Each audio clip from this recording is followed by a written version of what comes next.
Hey, what is up?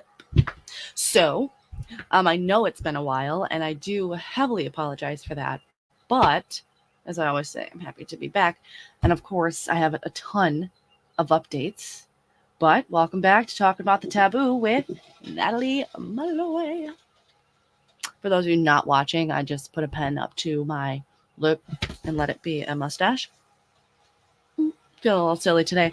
Today, actually, is October 4th, and Stevie Nicks is in town. So I have a Stevie Nicks concert um, downtown, and I'm really excited. And, my mom's coworker was like, um, Your daughter wants Stevie Nicks tickets? And she goes, Yeah, I have a cool kid. Yes, you do, Mom, if you're listening. Um, so that is why I am so giddy today.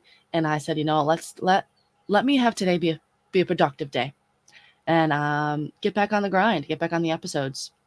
Also, what made me have a very motivational mindset today is that yesterday, me and my aunt's business is called Beautiful Plum Creations.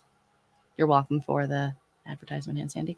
Um, but she actually helped me make my merch. So my merch is now released. We have one shirt that is the Clit Communicate. If you are a true fan and you've listened to previous episodes that I have had, um, that is a saying that I had just kind of come up with in the moment when I was explaining, communicating in the bedroom, and that is communicate. And on the back, it has my logo, talk about the taboo. The second one is called Show Me Your Butthole. It's not called it says Show Me Your Butthole on it. Um, and and on the back it has a picture of a butthole and it says talk about the taboo and the person's like bending over. It's awesome and I can't wait to wear it in public. On my YouTube channel, I'll probably be posting reactions to my shirt.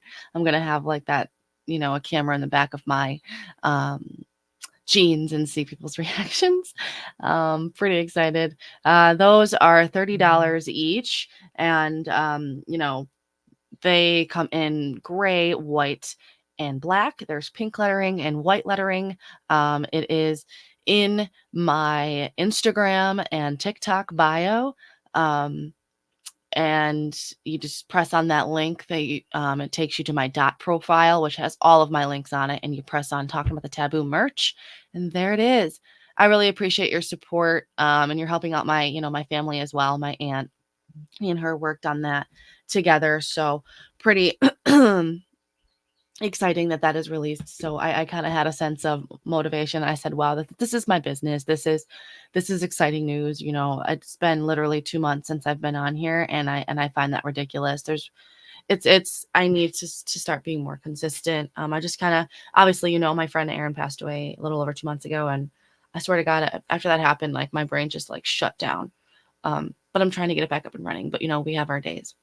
But those of you watching, it is spooky a season. You see my earrings? They're knives. I talked about knife play once, and so I wear these, and I think about that. Um, Today is kind of going to be two separate topics. Being that a lot has happened, um, it's kind of brought up conversations with people, and it's consistent different conversations. Um, so I actually um, downloaded a dating app, and I know, but I downloaded Bumble, and I wanted to see what everyone was talking about because I said I would never really download that. It is overwhelming. It is overwhelming on that app. It's like you can't keep up with all these conversations. One person wants this, one person wants that. They want your number, they want your Snapchat. I try to be funny. I use my pickup lines and my Riz, like, what's a nice person like you doing in a dirty mind like mine? And like, nice pickup line. And then we start having conversation. What I've noticed is inconsistencies on both ends for myself and that person.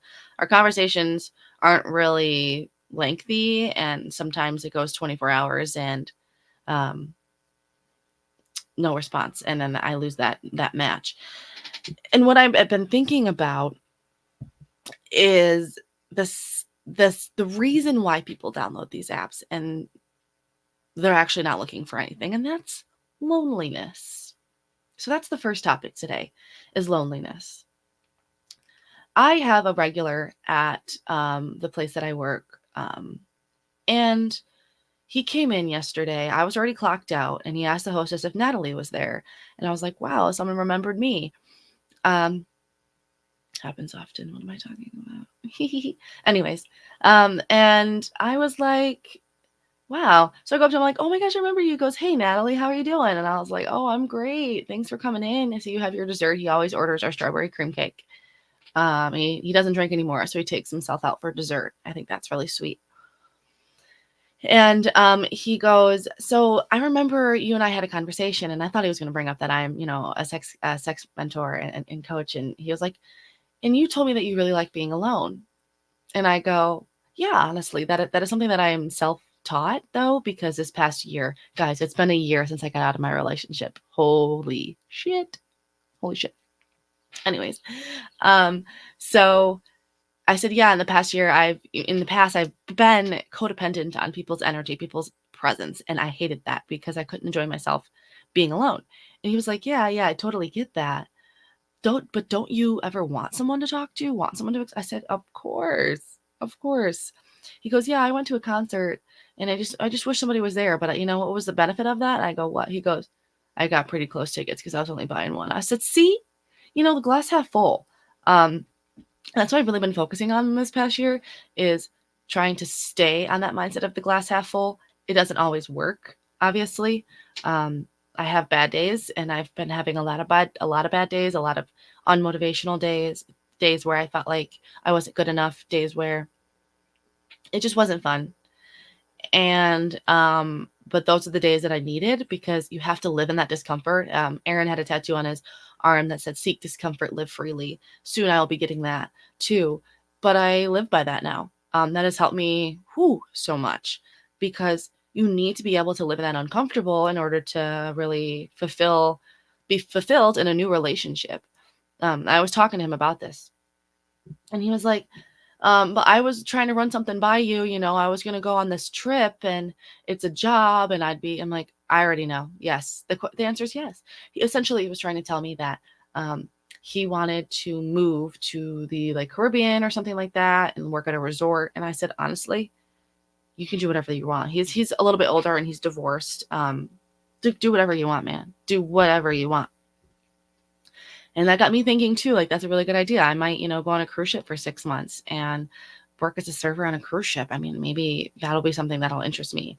That also reminds me, Costa Rica is now postponed to 2025 because I should have used the money that I won for the Jamaica trip for Costa Rica, but we make decisions in life as a lesson, But anyways, back to loneliness. Living in that loneliness, and then do you hear the birds chirping? Sorry, ADHD. Living in that loneliness and living in your discomfort of loneliness, I always recommend to people before they get in a relationship. They're like, how am I going to ever recover? I feel like I can't get over my ex. And I'm like, no, you can get over them. You just can't get over being alone. You can't get over that uncomfortability that you feel because they're not around or someone's presence is not around. So I find a lot of people when they get out of a relationship, I notice that they need to be around people all the time because they're distracting yourself from the sadness. And you cannot distract from the sadness. It'll come tumbling down back threefold. And you lose all sense of focus when you try to fill the room. You need to understand that you are so bright and you are so vibrant and big and confident that you fill the room and you can fill the room on your own and being happy in yourself. The other night, my friend wanted to come watch or have me come over and watch a movie. And I was like, can we FaceTime? Because I'd rather be alone in my bed with my dog and I have a Halloween blanket. I'm wearing Halloween spooky stuff right now. I'd rather be alone in my bed, I fell asleep on FaceTime, but I like being alone and honestly a little too much now because now being with other people gives me a little bit more anxiety than it usually did because I feel like I have to keep the conversation. But with the right person, the conversation is going to continue. I've had some circumstances definitely lately where the conversation completely got dulled and I don't really know how to handle that. But I'm, again, working on not being codependent on someone else's energy. And I'm also working on trusting my instinct. And if I'm not into it anymore, I'm not into it anymore. You feel me? Yeah. So we handle that in a different time. But anyways, loneliness. When your heart is like hurting and right off the bat out of the relationship, yeah, go out, have fun, whatever. But within those months of healing and feeling, you want to essentially feel bliss, work on being okay with being alone. And when you're alone and you cry and you hate it, you know it's working. That's what I have to say about that. But I really wanted to essentially have this episode focus on vaginal health. So, I have dealt with all different types of issues that the vagina fucking entails. It's horrible. BV, yeast infections, UTIs. You got to do this. You got to do that. You got to get this checked. You got to get a pap smear. You got to hate it. Hate it. Antibiotics back and forth. Now, and a lot of people think that like if you have a yeast infection, you're disgusting and you don't clean. Wrong. And anyone who says that can fuck off. You're immature. Learn. Thanks for listening to my podcast. This is a place to learn it. Okay, sorry, that was a little cold, but for real, get your shit together, grow up, and understand. So I wanted to talk about, yes, there is bacterial vaginosis, which is basically a buildup of good bacteria in your vaginal flora. And essentially, women get this just as much as they get yeast infections. It is annoying. It is basically you secrete pink discharge, have like minor cramping, and there's a little bit of an odor to it. To help this, you can use boric acid suppositories and take probiotics. There's women's probiotics and there's just regular probiotics. But boric acid suppositories basically go inside. Looks like a gigantic pill and has powder in it. And you put it in the applicator and you kind of put it in you like you do a tampon. And then you do it at night. And I got mine from Amazon and it's like a 30 pack. And it comes out like discharge overnight and into the next day, and it helps with the odor. It helps with that discharge. This is not like a cure or anything. This just helps with stop getting it continuously. Sometimes it's just the way that your body cleans itself out. If you're not wearing the right underwear, you can get it, stuff like that. If you've had a previous STD, like even like years ago, will continuously get BV, and you just need to take probiotics, boric acid suppositories, possibly an antibiotic for longer to get rid of that infection altogether. Bacterial vaginosis, as I say. UTIs. UTIs are essentially, majority of the time, women get them when they are letting their partner come in them. And that is where that smell comes from. So essentially, it ain't your fault. It is the spermicide's fault, and it messes with your pH balance. And even if they don't come in you, multiple partners messes with your pH balance. So just so you guys know. So that smell that comes after sex, that's them mixing with your fluids, and now the vagina trying to clean their secretions out of you. Okay. And that will give you a UTI. Even if you pee before and after, still could happen. And that happens a lot. Yeast infections, majority of the time, comes from antibiotic use. That's why you drink that 100% cranberry juice, and you just take your vitamins, and you do the boric acid suppositories, and or drink a lot of water. Just focus when you're taking an antibiotic. Focus on that, taking healthy choices, because pretty much every medication messes with your vaginal flora. And for all men listening, like if you know this stuff and the woman's like about to be on antibiotic, here's some Riz for you. Be like, oh honey, do you want me to go pick you up some cranberry and some boric acid suppositories? Because I know antibiotics can give a woman yeast infections or bacterial vaginosis, and I just want to make sure you're healthy down there. She will literally drop to her knees for you. Okay? I was talking to my friend Micaiah.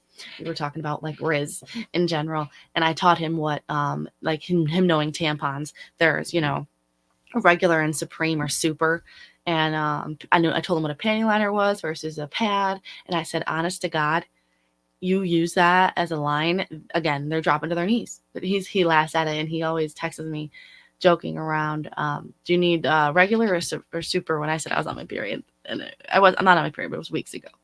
He's actually about to leave for deployment, sadly. But I am going to see him in 3 weeks when I travel back down to North Carolina.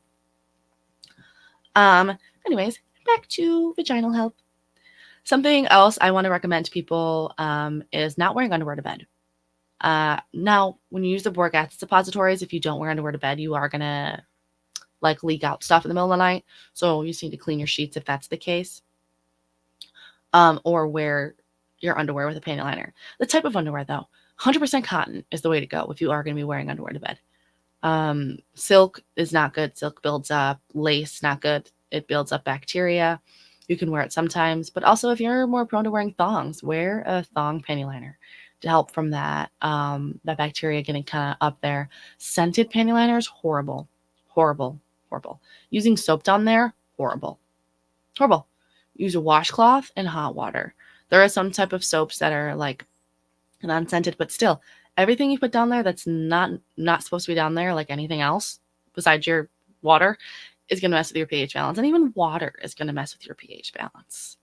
So if you're not understanding that different things are interacting with your pH balance besides you just cleaning yourself out, like you're taking the wrong precautions for yourself. And I hope everybody is doing their yearly gyno appointment. And if you're over 21, you have to get a pap smear, tell them all your problems. And I do also want to talk about odors. So odors are not always bad. One person I had just recently talked to about pH, he thought that sex is supposed to smell like nothing. No. Have you ever heard this room smells like sex? Yeah, sex has a smell. Sometimes it is a little bit on the fishy side. That is just because there's bacteria involved. If it's really strong, like overbearing, someone's gotten an infection. Doesn't mean an STD, just means maybe they have bacterial vaginosis, the woman does, or he has like a yeast infection or something like that. So get that checked out. Also, condom use is super important. Even if you get tested, I still recommend using condoms. You have no idea where your partner's been. I know if you're in a committed relationship, maybe then I, would consider it, but still, it's messing with your pH. Their secretions are messing with your vagina. And your vagina's like, what is this? Get this out of me. Sorry, I should fix my headphone there. So just focus on your vagina's health too, and over explain it to this person, because odors, fishy, really, really, really fishy, like bad, it means like probably an infection. But our vaginas don't smell like roses. They smell like vaginas. Vagina smell. You guys know exactly what I'm talking about. There's a vagina smell. Everyone has their own scent. So don't let a man make you feel gross or cleansing, whatever. Unclean. What am I trying to say? Anyways, don't let a man or any partner that you're with make you feel gross because you have a scent down there. Every woman has their vaginal flora cleans itself out every day. Some people have discharge more juicy, some people don't. There's an odor sometimes. It has different colors, different consistencies. There's cloudy, there's mucusy, there's more liquidy, there's blood, there's discolored. There's so many. There's yellow. So yellow and green usually means like an infection, really, really bad. The pink is like bacterial vaginosis. And regular like white sometimes, like that's more on the liquidy side. That's you just cleaning yourself out. So you'll notice maybe bleach stains on your underwear sometimes. That's just you cleaning yourself out. Don't worry about it. I have to wear panty liners a lot because I'm a juicy woman, and I learned that from my mom, and that's genetic, and I have a lot of juices coming out of me all the time. They have a slight odor, always, but they never are too much of an odor where it's just like I can't take it. And like I said, if that's really, really bad, go get yourself checked out. But again, I'm going to reiterate, because you just need to explain it to them. Don't get mad if they ask, because they're asking. They are curious on how it works. Answer like an adult. Yeah. So sex is not actually supposed to smell like nothing. This, that, and the other. I learned from Natalie Malloy's Talk with the Taboo podcast that this, that, and the other. People ask me questions, and you can take it as like they're trying to say that you smell bad, but no, you just need to explain to them. And honestly, sometimes they'll be like, oh, okay, that makes sense. If you're confidently explaining it like you know what it is, because you do, because all women know about your bodies, because yes, yes, yes, you can, then you're doing it the right way. Just don't get all butthurt about it because they're curious. Curiosity is good in men if they want to know like what this is, what that is, what whatever it is. But that's it for today. I hope you learned something. I'm trying to keep this episode under 30 minutes because people say that it's easier to listen to it when it's shorter.